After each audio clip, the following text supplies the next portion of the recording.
Welcome back to Itali-Echo, the only bilingual Italian-American show in New England. And welcome back to our new series, Smile and Shine with Dr. Claudia Maragno, all you need to know for your wellness and health. Today, my guest is Rosy Trovato, founder of the group Boston Italian Women. With over 20 years experience in technical sales and 7 years in higher education, Rosy Trovato is the founder and leader of the Boston Italian Women. She's passionate about networking and a strongly believer of the 6 degrees of separation, the idea that all people are 6 or fewer social connections away from each other. Thank you for joining us today, and thank you for being a sponsor of Smile and Shine. Thanks for having me. Hello, Rosy. Thank you for joining us today. It's an honor to have you. So we know that you are an active member of Boston Italian Women. So you have been really a valuable member of the Italian American community in Boston, and we truly value your presence here today. So, Rosy, let's start by introducing yourself and tell us more about your past, your background, what you did before coming to the United States. We are very curious to know a little bit about you. Thanks, Claudia, for this opportunity.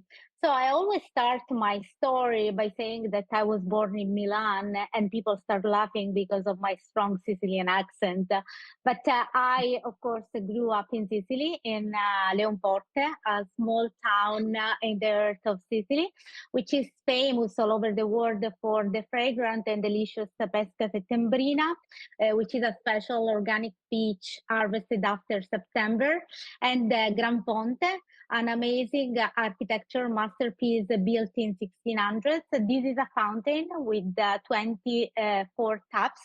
The legend says that if you drink from all the taps and you make a wish, the wish comes true. Not sure if that's true, that's real, but that's what the legend says. So after I married my husband Giovanni, who, by the way, was always called Johnny since his childhood. Not sure if it was just a coincidence or the fate to know already what was the plan for us. So at that point, I moved to Riesi, another small town in Sicily, and my husband's hometown, where a decade before he had founded his own company with his father. I've got my master's degree in economics from Catania University, and had two daughters, Chiara and Alida, who are now 20 and 18. So I've been working with the family business, Meccano-Tecnica Riesi, for the last 20 years, and I was the director of business development there. Our company works with the clients from all over the world, including the United States. We produce customized machine parts for several industries, including maritime, research, and defense. Here for the United States, we deliver important components for submarines. Since I moved to the United States, I've been still working with the company, but I added some things to the bucket.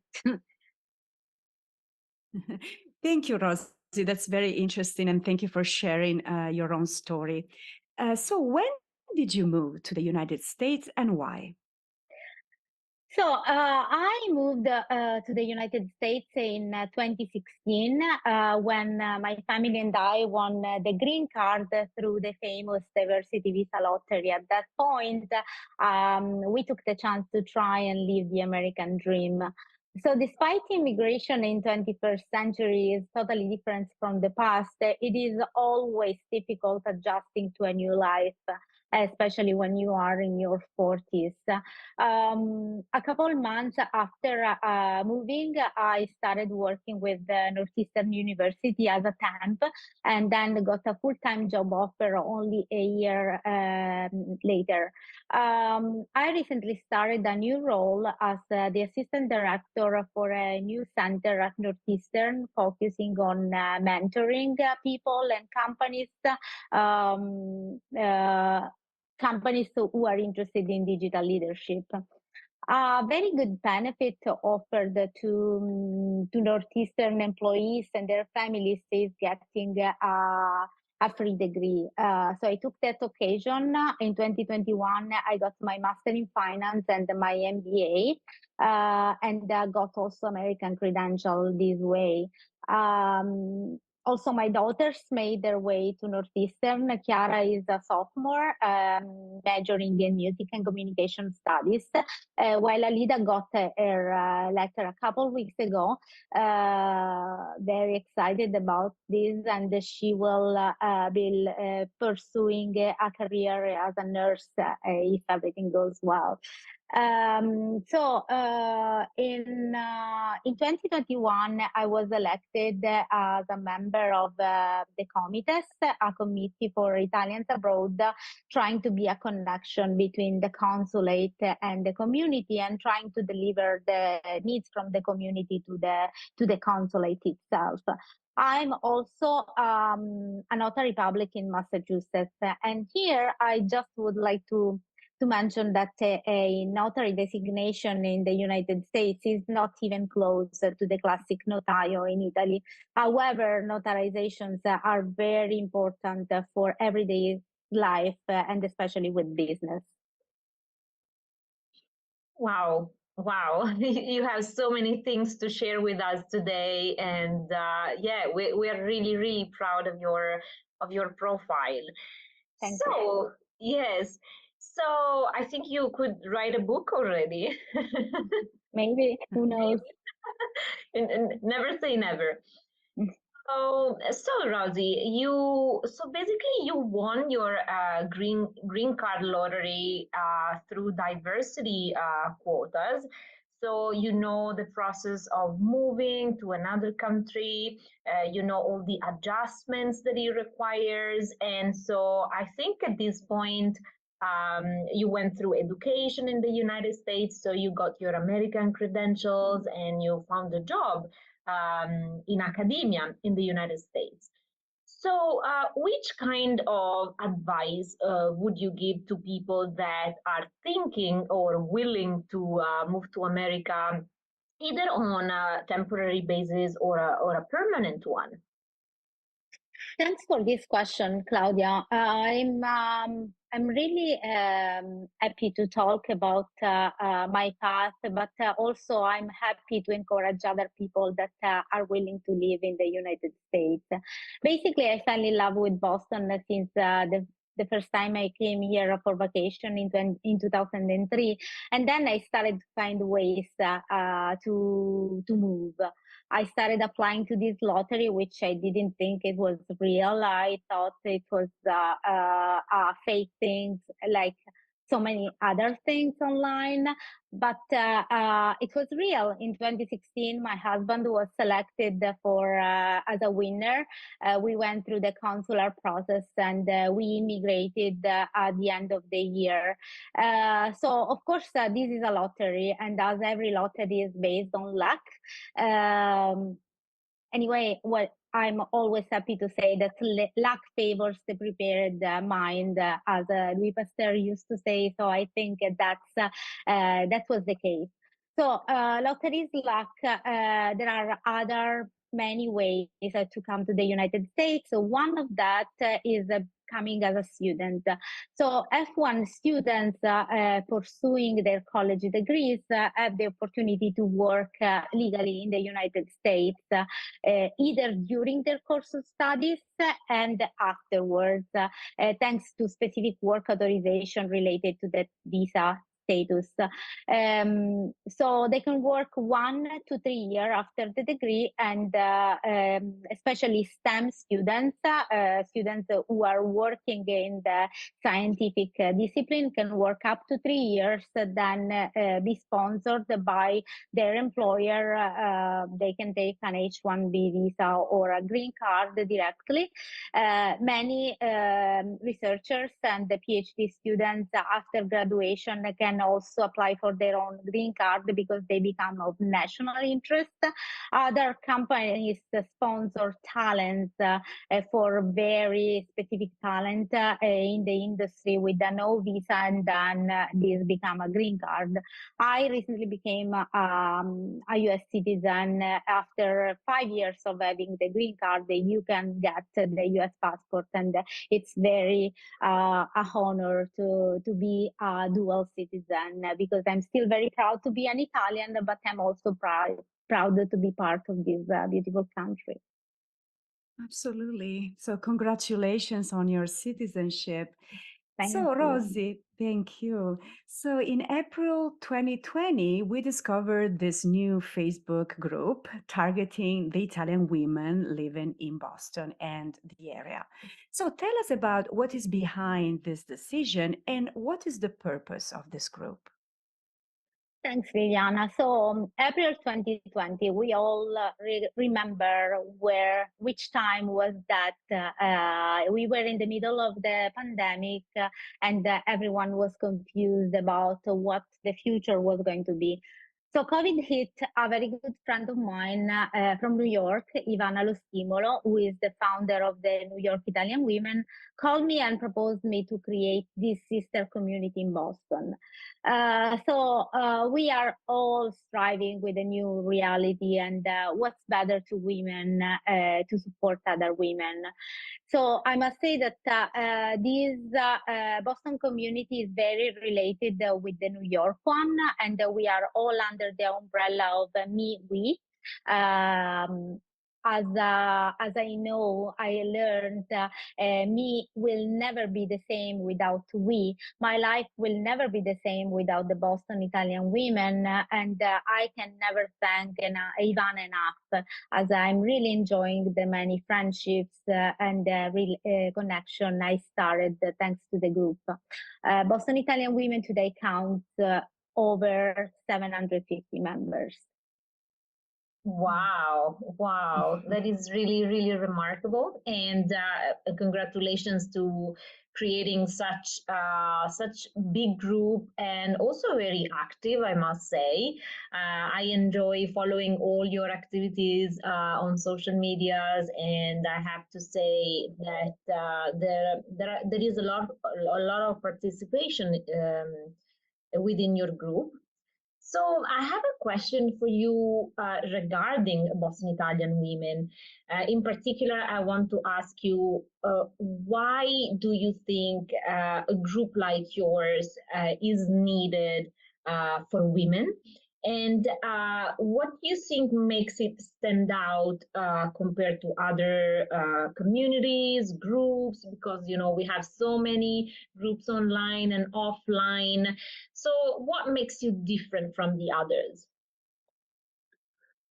Yes, that's a good question. I really think that we as women need a strong network of support. I believe we need to change some patterns where women who achieve the results tend to discourage or even worse, boycott other women. I take pride and responsibility to support other women and mentor the younger generation of women to make sure they know they can achieve the biggest results if they only want. So it's good. Many new generations get some guidance. Um, and I like to be the go-to person in everyday life for advices. I always joke by saying that my brain works like Facebook algorithm. Even though I'm not even sure what's an algorithm, I tend to connect people as needed because I listen to them. And sometimes, just because I'm getting older and my memory is fading, I don't always remember things but I'm able to make people based on their needs. I think that what stands out comparing to the other groups is that we support each other and people feel we really believe in what we are doing. Fantastic. So, what vibes do you get from this community, and what are the goals for the future? Again, what I'm really passionate about is that people appreciate the time and the advice I give it them. Because, we are all struggling in life, especially when you change the whole world. I try to use whatever I learned to benefit others by providing support. Our group is open to all the women living in Boston and New England, all Italian women. So we mainly focus on Italian and Italian descendants. But we also have American women who are passionate about Italy, speaks Italian, love our culture, and share our values. Besides our presence in Facebook with the group and the page, we are also on LinkedIn and Instagram. So everyone is welcome to follow us. Just look for at Boston Italian Women. I want to say that in all of this, I'm not alone. Besides Ivana, I mentioned before, I have a couple members, Daphne Cardamone and Maria Laura Blefari, a very good friend of mine. Not only they are brilliant professional, but they also made a huge contribution to the group, especially when we make events. And I also like to mention Giordana Dessi, who is the creative director of Sad Plus, a marketing agency based in Sardinia.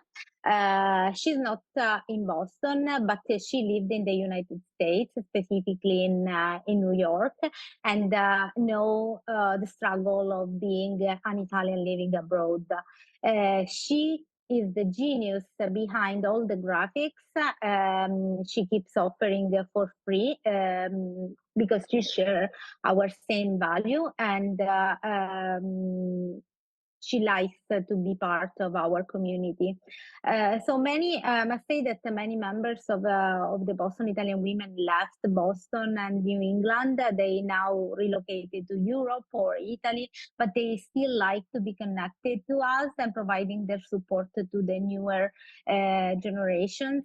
And they are still mentors to many.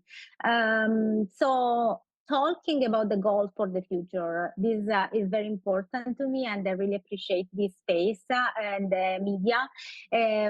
So we are looking for more people. Of course, we are always welcoming new members, but we are also looking for volunteers. More volunteers who will help and support and eventually make the Boston Italian Women a non-profit organization.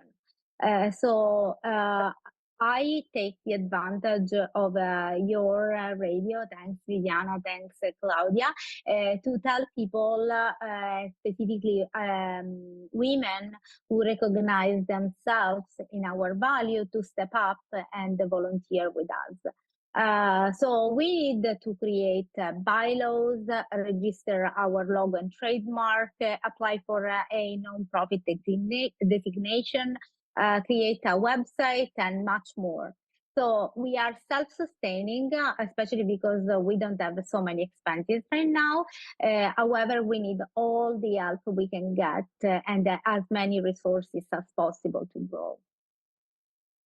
Thank you so much. Our guest of today, Rosy Trovato, and our radio host and vocalist, the amazing Viviana Dragani, that is doing a wonderful job with Itali-Echo. You can follow this as every Monday on WNTN 15:50 a.m. at noon. But of course, you can watch our recordings on Itali-Echo on Instagram, Facebook, YouTube page, and the interview will also be available on Spotify. Thank you again, Rosie, for being here and for sponsoring us. And I just want to mention all the other sponsors that made this possible today. Hope to see you again. Thank you. And we would like to Bye. thank our sponsors, PIB Professionisti Italiani a Boston, Spiga Restaurant, The Italian Realtor, and of course, Boston Italian Women. Grazie. Thank you. Ciao.